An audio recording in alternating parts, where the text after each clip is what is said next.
पूजनवा काला तुलसी के जलवा चढ़ाई हो। पूजनवा काला तुलसी के दियना जलाए हो। पूजनवा काला तुलसी के जलवा चढ़ाई हो। पूजनवा काला तुलसी के दियना जलाई हो। पूजनवा काला तुलसी के नैहर मांगी तुलसी बापा महातरिया।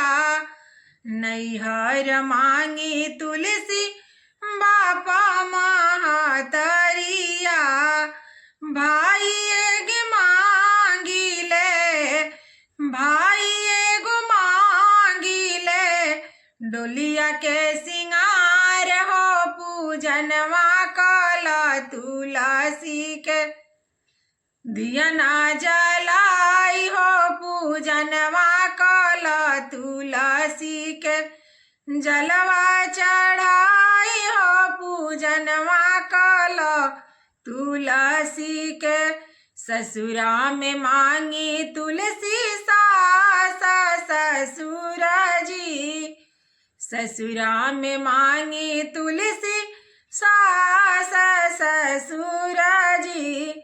ननद एगो मांगिले, ननद एक मांगिले अंगना के सिंगार हो। पूजनवा काला तुलसी के जलवा चढ़ाए हो। पूजनवा काला तुलसी के दियना जलाए हो। पूजनवा काला तुलसी के अपना के मांगी तुलसी आवाध सिनोरवा। अपना के मांगी तुलसी आवाध सिनोरवा। गोदिया में मांगिले, गोदिया में मांगिले मदना गोपाल हो। पूजनवा कैला तुलसी के जलवा चढ़ाए हो। पूजनवा काला तुलसी के दियना जलाए हो। पूजनवा काला तुलसी के घरवा में मांगिले हमें आना दाना लक्ष्मी। घरवा में मांगी हम आना धाना लक्ष्मी।